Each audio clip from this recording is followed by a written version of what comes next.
بسم اللہ الرحمن الرحیم تحفہ عالی مدد 21 رمضان شہادت جناب امیر المومنین علی بن ابی طالب علیہ السلام، جو ہمارے امام الاول ہیں، علی بن ابی طالب علیہ السلام ہیں، جو ہمارے مولا، ہمارے آقا نامدار، ان کی شہادت کا دن ہے، جو ہم تمام مسلمانوں کے لیے نہایت افسوس کا دن ہے۔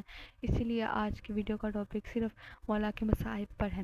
تو ہم شروع کرتے ہیں۔ جو مولا کے مصائب ہیں وہ یہاں سے ہیں کہ ہم پہلے دیکھیں، ہم لوگ یہیں سے شروع کریں گے کہ جو ہمارے مولا یتیم ہوئے اور ہماری پاک بیویاں جو ہماری یتیم ہوئی، تو یہی آج کا ٹاپک ہوگا۔ اسی پہ ہم یہاں پہ تذکرہ کریں گے ہماری ثانیہ زہرا بی بی زینب سلام اللہ علیہا کا۔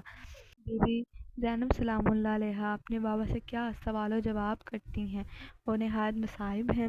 تو شروع کرتے ہیں۔ بی بی زینب سلام اللہ علیہا فرماتی ہیں کہ جس وقت میرے بابا علی علیہ السلام ضربت ابن ملجم لعین سے سرب فراش ہوئے، میں نے آپ کے چہرے پہ موت کی علامت دیکھی۔ میں نے عرض کی، ام ایمن نے مجھ سے ایسی کچھ حدیث بیان کی ہیں جن میں پنجتن جمع تھے۔ نگار رسول خدا غمگین ہو گئے۔ آپ سے غم کا سبب پوچھا گیا۔ آپ نے پاک سیدہ مولا علی اور امام حسن و حسین علیہ السلام کی شہادت بیان کی۔ میں آپ کی زبان سے سننا چاہتی ہوں۔ مولا علی نے فرمایا، بیٹی، حدیث ام ایمن صحیح ہے۔ گویا میں آپ کو اور دختران رسول کو دیکھ رہا ہوں کہ اسیری کی حالت میں لوگ انتہائی پریشان و حیران اس کوفہ شہر میں لا رہے ہیں، اس طرح کہ تم لوگ ہراساں ہو کر لوگ جلدی سے ہلاک نہ کر دیں۔ بس تم صبر کرنا۔ آپ نے 2 دفعہ یہ تلقین کی، صبر کی۔ ہماری پاک بیویوں کو جب کوفہ لایا جائے گا تو وہ منظر آپ نے پاک بیوی کے سامنے پیش کیا۔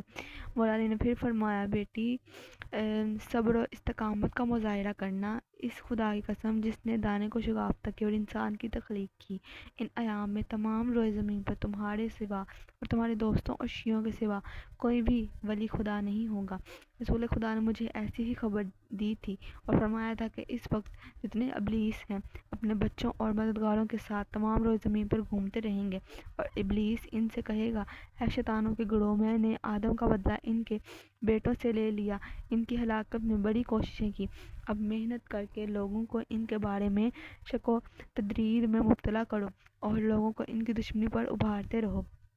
یہ مولا کا پورا فرمان ہے جو آپ نے پاک سیدہ سے فرمایا، پاک بی بی ثانیہ زہرا سے فرمایا ہے۔ اور اسی کے ساتھ یہی مصائب ہیں کہ ہمارے مولا نے اپنی بیٹی کو خود بتا دیا۔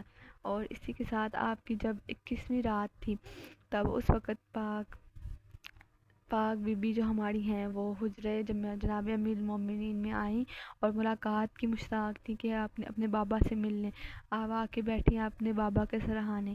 تو مولا نے فرمایا کہ میری خواہش ہے کہ آپ پوری کریں گی؟ تو آپ نے فرمایا، جی بابا جان، فرمائیں۔ تو آپ نے اس وقت کہا کہ بیٹی، قرآن کریم کی تلاوت سناؤ۔ تو آپ نے قرآن مجید کھولا اور آپ نے پڑھنا شروع کیا۔ تب جناب امیر نے کہا کہ اب مجھے پتہ چل گیا ہے کہ آپ شام و کوفہ میں خطبات دے سکتی ہیں۔ ہائے ہمارے مولا! اور ساتھ آپ گریہ بھی کرتے اور یہ کہتے جاتے، اور پاک بی بی نہایت افسوس اور گریہ کرتی۔ اپنے بابا کے کھو جانے پر پاک بی بی کو نہایت غم تھا، اور جو ہمارے مولا تھے اور جتنے مولا کے بیٹے تھے اتنے ہی سب گریہ کرتے تھے اور جناب امیر کو خود تسلی دیتے۔ امام حسین علیہ السلام نے جب اپنے بابا کو دیکھ کر سخت گریہ کیا، اسی حالت میں بابا سے عرض کی، ہم آپ کے بعد کیا کریں؟ آپ کی رحلت رسول خدا کی رحلت کے مانند انتہائی غم ہے۔ خدا کی قسم میرے لیے ناقابل برداشت ہے کہ میں آپ کو اس حال میں دیکھوں۔ مولا نے آواز دی، اے حسین، ذرا میرے قریب آؤ۔ مولا حسین علیہ السلام کی آنکھیں آنسوں سے بھری ہوئی تھی۔ آپ کے قریب آئے۔ آپ نے مولا حسین علیہ السلام کے آنسو پہنچے اور سینے پہ ہاتھ رکھ کے فرمایا، اے میرے لال، خدا تمہارے قلب کو صبر و استقامت عطا کرے اور تمہیں اور تمہارے بھائی کو عظیم اجر کرامت عطا فرمائے۔ صبر کرو، گریہ نہ کرو، خدا بندہ عالم اس غم کے بدلے تمہیں اجر عطا کرے گا۔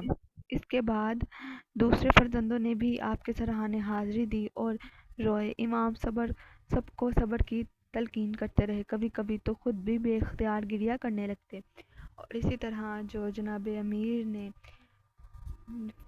گریے سے روکا بھی اور یہ بھی کہا کہ صبر اور استقامت رکھو، اور جناب امیر خود بھی بے ساختہ رو پڑتے، کیونکہ آپ کو پتا تھا کہ آپ کے چلے جانے سے آپ کے جو آپ کے اولاد ہے اس کے ساتھ کیا سلوک کریں گے، یہ ساری امت کیا کریں گے، تو اس لیے آپ نہایت افسوس اور غم میں تھے۔ یہ دن ہم سب کے لیے نہایت افسوس اور غم کا دن ہے، کیونکہ اس دن ہمارے امام اول ولی اللہ اور وسیع رسول خدا کو انتہائی بے دردی کے ساتھ قتل کیا گیا ہے۔ اسی کے ساتھ ہمارے جو بیویاں ہیں اور ہمارے جو دونوں امام ہیں اور ان کے جو اولاد ہے ان کو بھی یتیم کر دیا گیا ہے۔ اسی کے ساتھ بعض روایات میں ہیں کہ مولا نے اپنی رحلت سے کچھ ساتھ قبل پہلے امام حسن و امام حسین علیہ السلام سے اس طرح وصیت کی: جب میں دنیا سے رخصت ہو جاؤں مجھے ایک تابوت میں رکھنا، پھر گھر سے باہر نکالنا، تابوت کے پاسکتی سے اٹھانا، سرہانے کا حصہ خود بخود اٹھ جائے گا، مجھے سرزمین غری نجف کی طرف لے جانا، وہاں سنگ سفید بہت زیادہ درخشاں دیکھو گے، وہاں کھودنا، ایک تختی دیکھو گے، اسے اٹھانا اور وہیں مجھے دفن کر دینا۔ مولا نے 21 رمضان کی پچھلی رات میں شہادت پائی۔ آپ کے جنازے کو امام حسین علیہ السلام نے اپنے بھائی حسین علیہ السلام کی مدد سے غسل دیا۔ ویسے تو 19 رمضان سے لے کر مولا کی شہادت کے بعد تک بھی ہمارے اہل بیت علیہ السلام کے مصائب اسی طرح اپنے بابا کے غم میں تازہ رہتے ہیں، پر یہاں پہ ہم نے چونکہ مختصر مصائب کے پیش کیے ہیں، اس لیے یہاں پہ ہم ویڈیو ختم کرتے ہیں۔ اللہ حافظ۔